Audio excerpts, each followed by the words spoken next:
¿Qué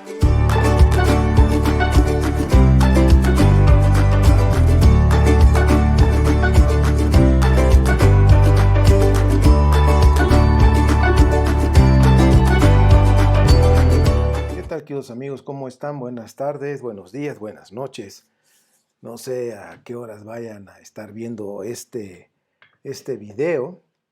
Y pues estoy compartiéndoles de una vez la clase número 7 de la historia del cristianismo sin censura, pero el jueves, si Dios lo permite, los jueves a las 7 de la noche vamos a seguir con el en vivo y vamos a estar ocupando ese tiempo para interactuar con ustedes y para contestar algunas preguntas pues que vamos viendo en la semana que van dejando, preguntas, comentarios, en fin. Lo que yo quiero es interactuar. A veces se da la clase y luego tenemos un tiempo para interactuar y se hace un poquito largo. Entonces vamos a aprovechar los tiempos y ahorita vamos a entrar a la clase que es a la parte o a la entrega número 7 de la historia del cristianismo sin censura. Recordemos que esto es una información académica, no estamos hablando cuestiones de fe y cosas así, sino es un análisis crítico histórico y nada más. Finalmente, ustedes son los que van a tener la conclusión final después de que hagan una investigación. ¿Ok? Entonces, pues empecemos, vamos a pasar entonces a nuestras diapositivas del cristianismo, de la historia del cristianismo sin censura. Bien, lo que vamos a ver hoy en esta entrega, la número 7, haremos un sencillo análisis crítico histórico de la niñez de Yeshua y la relación que tiene con las fuentes egipcias del niño real. Vamos a ver esto, vamos a analizarlo. Recuerden que esto es una información académica y pues bueno, vamos a empezar con la bibliografía. Érase una vez Jesús el egipcio, también en Jesús 3000 años antes de Cristo con el doctor Yogari Pujol y también los escritos, algunos de los muchos que tiene el doctor Piñero, Antonio Piñero, por ejemplo, todos los evangelios, la aproximación al Jesús histórico, el otro Jesús, existió Jesús realmente y Jesús y las mujeres. Estos son algunos, ya como les he compartido, vamos a ir agregando más información, pero toda esta información ustedes están en las redes, en PDF, ustedes los pueden conseguir ahí. También tenemos el comentario del Evangelio de Marcos de Xavier Picasa, cómo llegó Jesús a ser Dios, de Larry Hurtado, el cristianismo en sus comienzos 1 y 2, de James D. G. Dunn y el Dios crucificado de Jürgen Moltmann.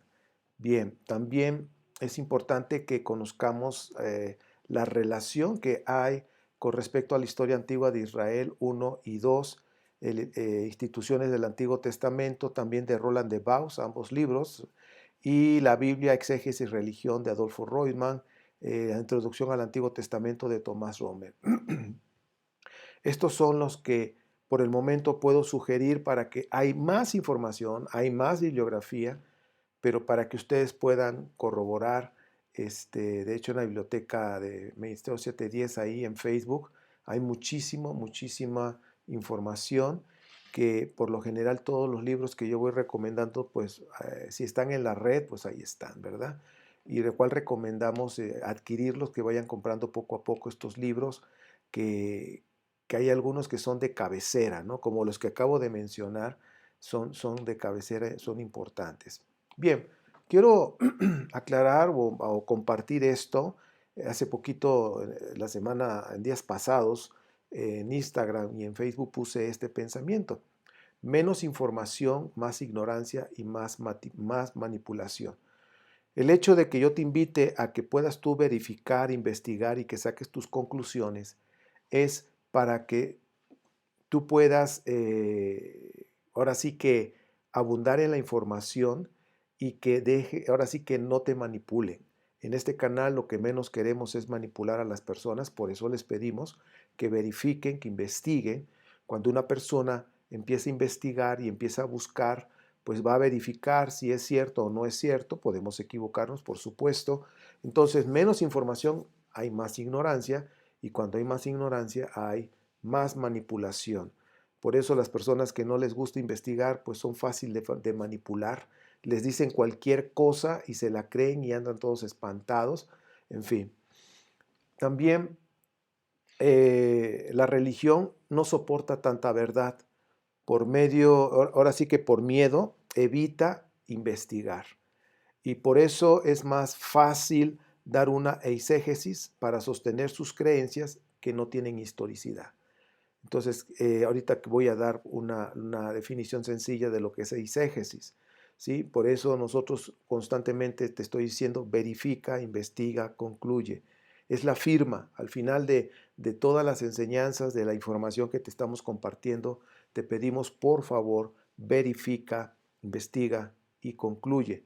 No se trata de que si hay información que no te gusta, que no te parece, y empiezas a ofender, pues así no podemos llegar lejos. Si empiezan a ofender, porque una de las cosas que hace la ignorancia es ofender. Es mejor aportar. Si tienes alguna información que tú puedas aportar con la bibliografía y las fuentes, creo que así nos podemos enriquecer todos, podemos aprender unos de otros, ¿ok? No se trata de ofender. De hecho, la información que yo voy a brindar en este día no es para ofender las creencias de los cristianos, de los mesiánicos, de los judíos, de quien sea. Simplemente estamos dando una información que pues está basada prácticamente en las investigaciones, ahora sí que investigaciones de arqueología, historia y cosas así. Bien, y pues, ¿qué es la eisegesis? La eisegesis es el proceso de interpretar un texto de tal manera que el lector introduce sus ideas generalmente de manera subjetiva. Una interpretación que refleja las ideas personales o el punto de vista del intérprete. En pocas palabras, ¿qué es lo que podemos ver o encontrar cuando una persona no tiene una investigación, simplemente da su opinión o la interpretación y opinión de alguna cuestión bíblica? Eso se llama una eisegesis, porque no hay un sustento. Yo te estoy dando la bibliografía, yo te estoy compartiendo dónde están esas fuentes donde tú puedes ahondar, pero mucho más la información para que tú lo puedas verificar.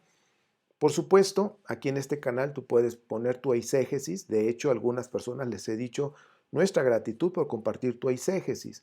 En ningún momento les decimos estás mal de la cabeza, ni mucho menos. Respetamos, ¿sí? Si la persona está opinando y está dando su eisegesis, pues bienvenido. O sea, no nos cerramos. Y cada quien que tenga su conclusión, pues también seamos felices con lo que creemos cada quien. Reitero, esta es una información académica. Bien, ya vamos a entrar en la clase de esta entrega, la número 7. Fíjense que es muy interesante que el escritor del Evangelio de Lucas, que según los filólogos e historiadores deducen que era un discípulo de Pablo, y pues cómo es que este escritor, que de alguna manera era anónimo, hasta el siglo segundo fue que ya se pusieron los nombres, siglo segundo de esta era común o de esta era cristiana. ¿Cómo es que un discípulo de Pablo tuviera esa información de la infancia de Yeshua de Nazaret que ni el mismo Pablo menciona, ni siquiera el primer evangelio que se escribió, que es el evangelio de Marcos? Como decíamos en la reunión pasada, en la clase pasada, el evangelio de Marcos no toca, no maneja nada de la infancia de Yeshua. Dan por hecho que sus padres son Joseph y Miriam, ¿ok?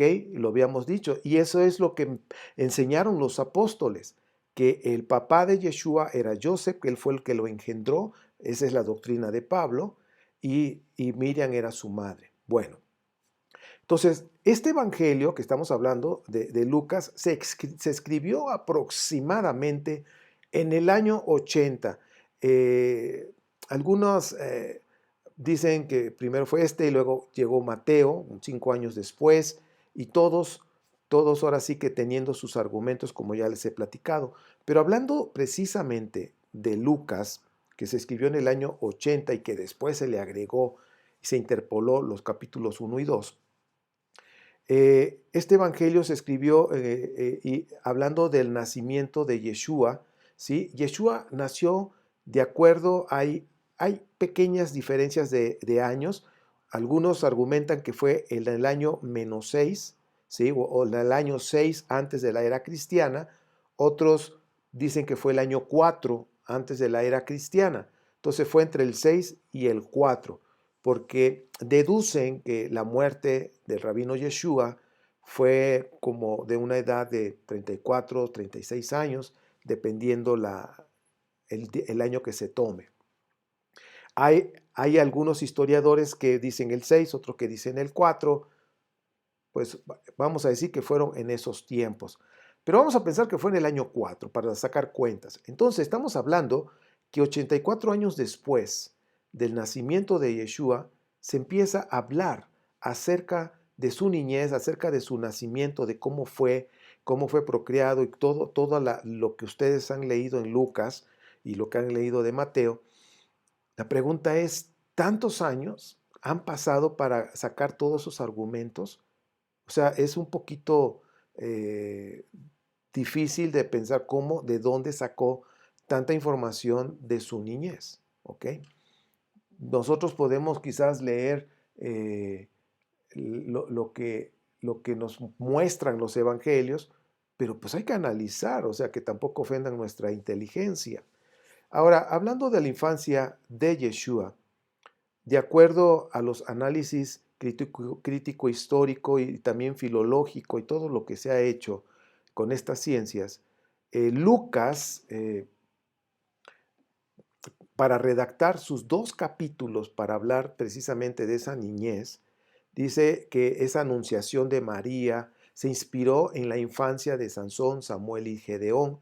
Como ven, Sansón, Jueces 13, Samuel en primera de Samuel 1 y 2, y precisamente Gedeón, que es Jueces 6, ¿sí? Y también vemos esta historia de Gedeón, ¿ok? De cómo fueron su historia, su infancia de estos personajes. Entonces, de acuerdo al análisis que se hizo, se deduce que se inspiró en estos personajes. Es como el libro de Apocalipsis. El libro de Apocalipsis es un collage de mucha información de las Biblias, de lo que conocemos como Biblia hebrea o el Antiguo Testamento o el Tanaj, y era un personaje que conocía mucho de las escrituras, ¿sí? Y también conocía de escrituras apócrifas, y eso fue lo que escribió, conocía.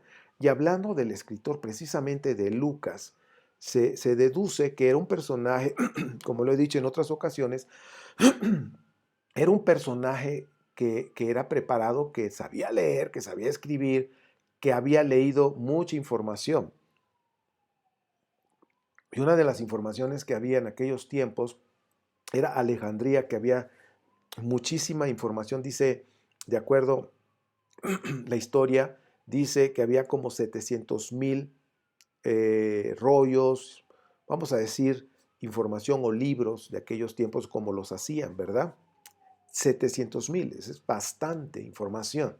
Entonces, no todos, por supuesto, no todos leían, pero sí había personas que manejaban diferentes lenguajes, que sabían leer y que sabían de mucha información, tanto de parábolas, novelas, mitos de diferentes culturas. El texto de Mateo, ¿sí? Es apologético, puesto que Yeshua cumple los rasgos del Mesías anunciado por los profetas, mientras que Lucas propone una reflexión sobre el misterio del origen del Mesías. Es decir, los dos aparentemente como que hablan de lo mismo, pero tienen diferentes enfoques. ¿Ok?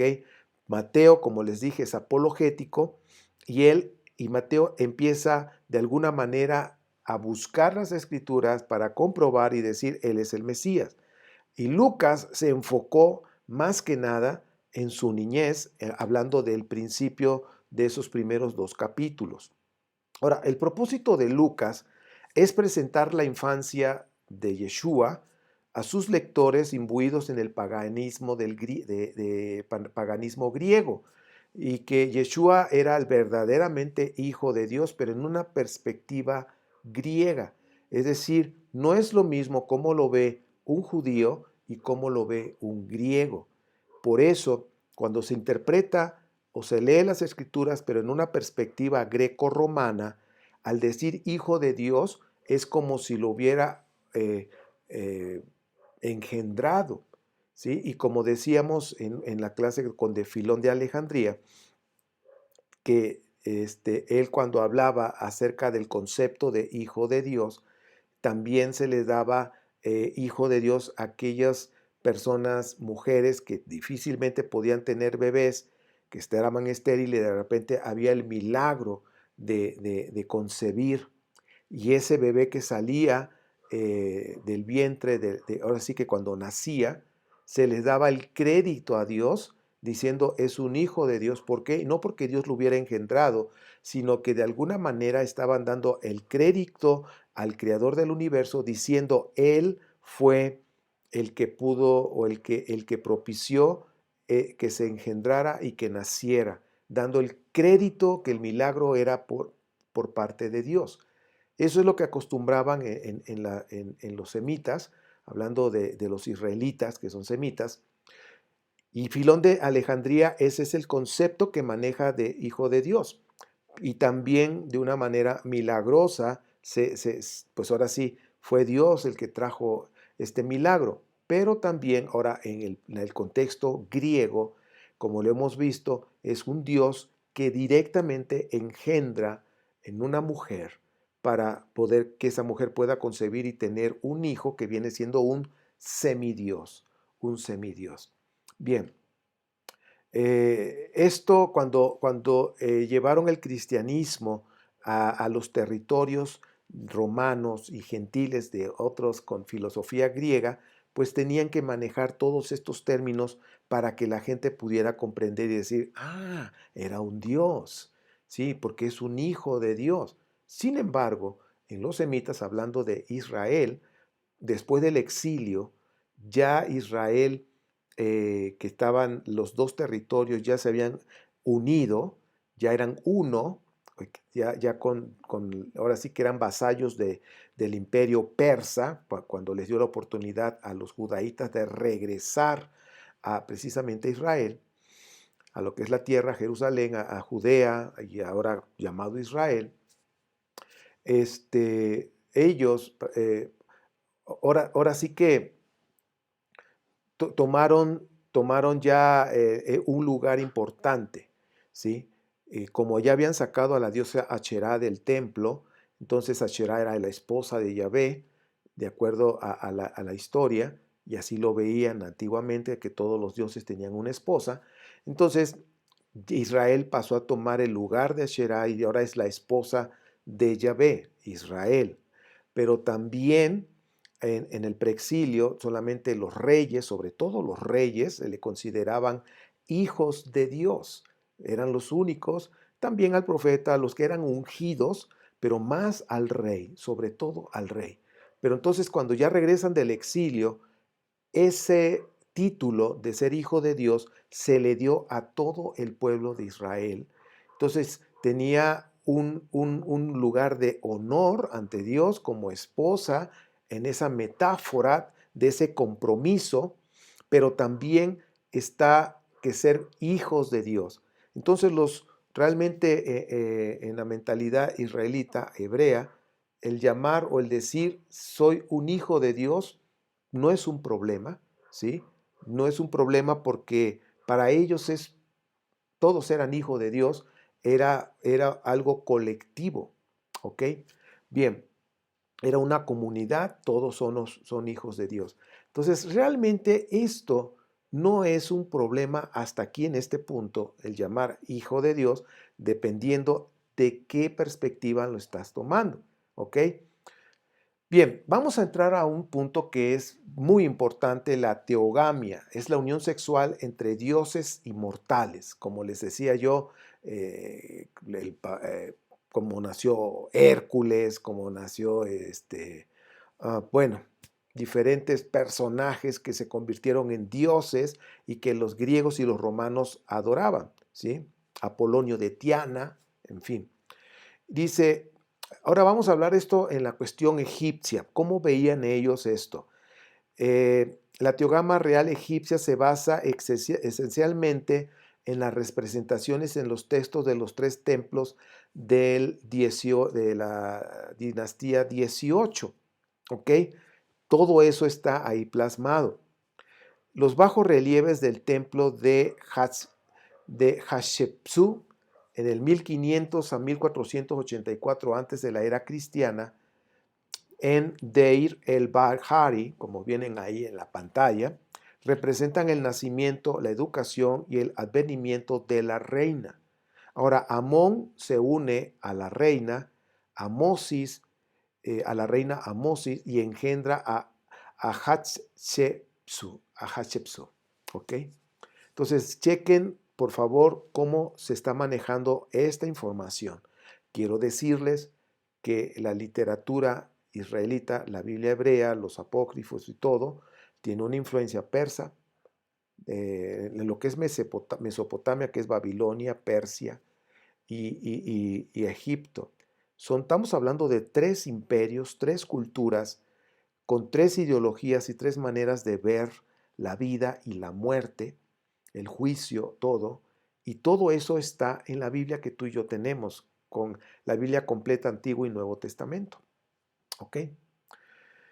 El templo, en el templo de Amenofis III, en el 1408 a 1372 antes de la era cristiana, en Luxor, dice, están las diferentes etapas de la creación divina de un rey. Pongan mucha atención con esto, por favor. Está la concepción, la gestación y el nacimiento. ¿Ok?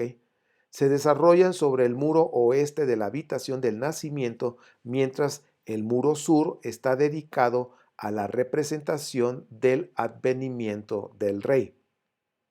Ahora, estamos hablando de un rey. La vez pasada estábamos analizando que el Evangelio habla precisamente de un rey. ¿Ok? Y que veían a Yeshua como un rey, que realmente Yeshua en ningún momento fue ungido como rey. Eso es muy importante, porque esto ya, cuando dicen que Yeshua es un rey, no es cierto. No es que le pusieron el letrero cuando él murió, pues sí, pero aunque le pongan el letrero no significa que haya sido un rey. O sea, necesitamos usar nuestro sentido común. De acuerdo al protocolo, por eso yo les di bibliografía para conocer la cultura hebrea, la cultura israelita, cómo manejan estos temas, porque la Biblia que tenemos es una Biblia judía, ¿sí?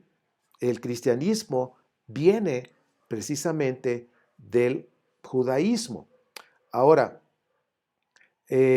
todo esto que les estoy platicando referente a Egipto es cómo es el nacimiento de un rey, la anunciación y todo el protocolo que ahorita vamos a ver, ¿sí? Vamos a seguir hablando de esto. El templo de Mut, por ejemplo, en Kamat, construido por Amenofis III, restaurado por Ramsés III. Estamos hablando del año 1198 a 1166, antes de la era cristiana.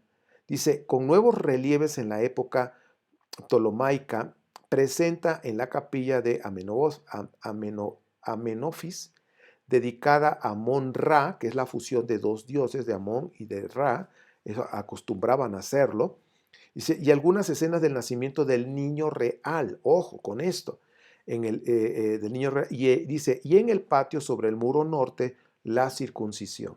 Entonces ya estamos viendo que ahí en el templo está la anunciación, está cómo fue engendrado, el nacimiento, y ahora estamos hablando de la circuncisión. Estamos hablando que esta práctica de la circuncisión se hacía antiguamente, ¿sí? Y lo hacían los egipcios y otras culturas también practicaban la circuncisión. Ahora bien, vamos a ver cómo es la unión esta, cómo se maneja de acuerdo a esta cultura. La unión del dios con la reina egipcia.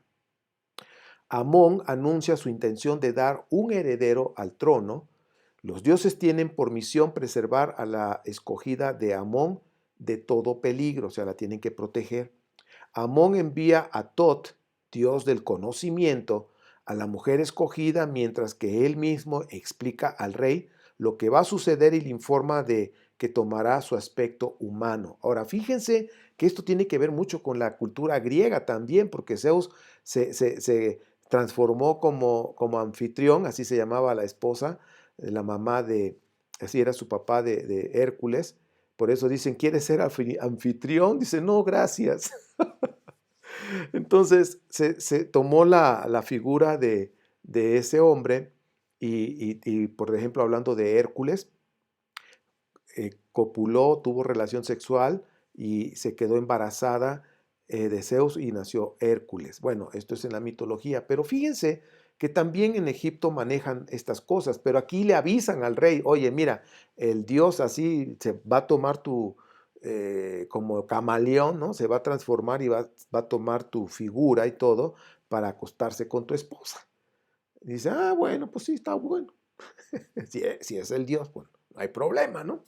Entonces, dice que Amón envía a Tot, dios del conocimiento, y pues que le avisa al rey para que sepa, para que no lo agarren descuidado. Y bajo la fisonomía del rey, Amón se une a la reina e impone el nombre del niño. Cucnún, el dios creador, modela al niño en su torno de alfarero. Recuerden que todo esto es la mitología egipcia, parecida mucho a la mitología griega también y otras de otras naciones. Yo creo que es muy bueno, mis amados, que abras tu mente y que no nada más te metas pura Biblia, Biblia, sino que abras tu mente a otras culturas y te des cuenta cómo veían las cosas, qué hacían, qué creían, qué mitos creían. Uno de los mitos también que se maneja, que me puse a investigar, por ejemplo, el de los vikingos, ¿sí? Las fechas, qué dioses adoraban, qué sacrificios hacían, por qué y cómo, cuál era su ideología espiritual. Es bueno saber y conocer, abrir el panorama, ¿sí? Porque hay, tan solo yo soy de México, en mi cultura, en la cultura maya, los aztecas, en fin, todos hacían sacrificios, hacían muchas cosas, pues es bueno, ¿qué es lo que veían? ¿Cómo llamaban a sus dioses?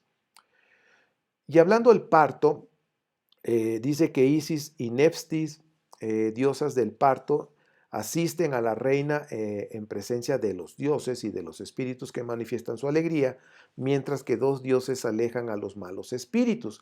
Y aquí estamos hablando ya pues ahora sí que antiguamente en Egipto sabía que había espíritus malos y había espíritus buenos, ¿ok?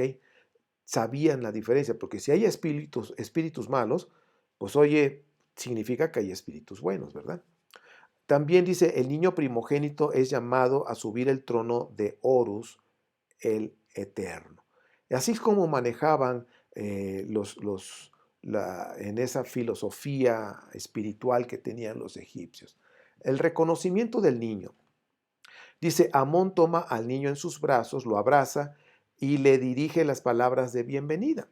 El niño real es amamantado por las Ators, unas bajo forma humana, otras bajo apariencia de vacas. O sea, todo esto es una mitología. Fíjense, chequen toda esta información.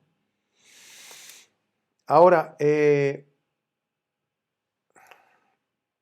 niño circuncidado, hablando del niño circuncidado, reconocido por su padre, el padre de crianza, el padre nutricio, se le llama así, o padre de crianza, y por la asamblea del pueblo en la práctica de todas las personas de la casa real, y finalmente es bautizado. Chequen todo el proceso, anunciación, el embarazo, o sea que es engendrado por un Dios, nace, le dan alimento, lo circuncidan y ahora vamos con otro punto, bautismo. Checa toda esa información, ¿ok? El carácter mítico del nacimiento real aparece en textos pertenecientes a géneros literarios diferentes y de épocas diversas como aquellos que se relatan las bendiciones del dios Ta destinadas a Ramsés II y después a Ramsés III, en los cuentos del papiro de Huéscar. ¿Ok? Toda esa información existe, ¿sí? Está documentado, como les acabo de mencionar. Ahora, el poema describe la concepción divina de la reina ¿cómo es? Hatshepsut. Entonces todos, dice, se volvió y dijo a Monk. Esto es un poema, lo voy a leer una parte. Dice, esta joven mujer de la que tú decías que resplandezca entre los nobles es Amosis, nacida de la luna. Ahora, ella es la más bella de todas las mujeres del país entero. Es la gran esposa del rey Tutmosis I. Su majestad es un joven. Entonces vino este rey magnífico Amón, señor del trono de 2 países, después de haber tomado la apariencia de su esposo.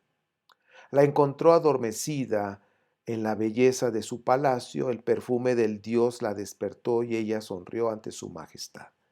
Al instante se acercó a ella y ella perdió su corazón. Ella pudo verle en su estatua divina después que se hubo acercado. Estaba contenta al contemplar su belleza. Su amor penetró en su cuerpo. El palacio estaba inundado del perfume del dios. Todos sus olores son olores de Punt. La majestad de este dios hizo todo lo que ella deseaba. Ella le dio alegría con su persona y lo abrazó. Entonces, estamos hablando aquí, lo que está describiendo es una relación sexual, ¿sí? Y este es el final del poema. Entonces, lo que estamos viendo nosotros es la única vez en el mito en que el rey entra en escena. Esta circunstancia permite mostrar a los egipcios que el rey no es víctima de engaño ni traición, sino que participa en cierto sentido en la teogamia. Ahora, dése cuenta, este concepto de la teogamia es la que se ve en los evangelios de Mateo y Lucas, ¿sí? Donde dice, Dios embarazó a Miriam, ¿sí? Y Miriam salió embarazada y de alguna manera José se dio cuenta que estaba embarazada y por eso también tuvo un sueño que ahorita lo vamos a analizar, ¿sí? Y pues, ¿cómo, no? Pues yo no tuve nada que ver ahí. Y es precisamente es la misma filosofía de Egipto, excepto que aquí no le avisaron a José primero de que iba a pasar eso, sino que ya le avisaron después que ya estaba embarazada, ¿ok? Pero por eso en el judaísmo, de acuerdo a la filosofía espiritual o las creencias espirituales del judaísmo, por eso dicen que si Dios engendró, de acuerdo a lo que se le interpoló a Lucas y a Mateo, si dicen que Dios engendró a Miriam, dice, eso es adulterio, porque su esposo no la embarazó, ¿ok? Eso es adulterio y es un bastardo el hijo, ¿sí? Así es como lo conciben los judíos. Por eso, esa manera de presentar a Yeshua con estos evangelios, cierran las puertas y dicen, no me hables de eso. ¿Por qué? Porque eso va en contra de todo lo que hay en el Tanaj, de lo que las escrituras mencionan. Ahora, Moret, vamos a ver aquí Moret, du Cartere Religius de la Royaute Paranique, París, 1982, página 52. Explica que Amón recoge las palabras que pronuncia la reina en el momento de la concepción para forjar el nombre del niño.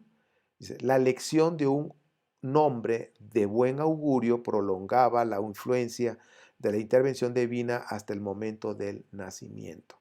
Entonces, ya aquí estamos hablando del nombre. ¿Qué nombre se le va a dar al niño real? Estamos hablando de cómo es que se concibe un niño real hasta que lo bautizan y todo el proceso que acabo de mencionar que están en los bajorrelieves de los templos, que ya los mencioné.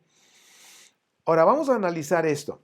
La anunciación a María, que está en Lucas 1, 26 al 38, y el sueño que tuvo José en Mateos 1, 20 al 25. Es decir, ya le avisaron después no fue como los egipcios, que ahora sí que el dios egipcio mandaba a un mensajero a decirle al rey, ¿sabes qué? El Dios va a tomar tu forma y va a embarazar a tu mujer, para que sepas, para que no te agarre de sorpresa.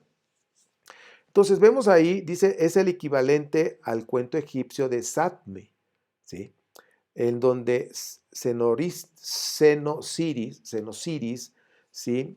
Que significa hijo de Osiris o hijo del dios Osiris, como viene en Mateo 1:23, ¿ok?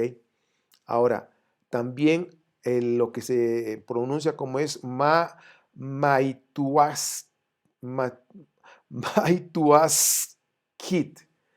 Esa palabra significa llena de larguezas, llena de gracia, de bendición, en fin.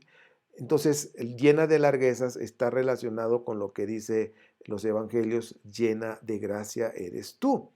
Entonces, dése cuenta cómo todo las creencias egipcias están en los evangelios, como es un copiar y pegar, ¿sí? Solamente cambian nombres de personajes, pero hablando de la esencia de un Dios que engendra a un niño real que va a nacer, y por eso vemos que vienen esos reyes que son realmente sacerdotes monoteístas, por decirlo así, pero son monoteístas, pero bueno, hacen ahí una mezcolancia de sacerdotes y que vienen a adorar al rey, porque se guiaban por los astros y todo lo vimos la semana pasada. Pero fíjense cómo toda esta influencia, cuando uno desconoce esta información, pues dicen, pues está bueno, pero cuando empiezas a analizar y saber, a ver, ¿cómo está esto? Esto no tiene sentido, ¿sí? O sea, Dios hace de esa manera las cosas. O sea, Dios es Dios, para Dios no hay imposibles, pero no va en contra de su propia palabra, de sus propios principios de vida, ¿ok? Y eso hay que tomarlo también en cuenta. En Mateo 1:21 y Lucas 1:31 están de acuerdo en afirmar que el nombre del niño fue impuesto por Dios por mediación de un ángel. Ojo, pongan atención en eso. Dos versículos después, 1:23, Mateo refuerza la significación de este primer nombre en el otorgamiento de otro, Emmanuel, ¿sí?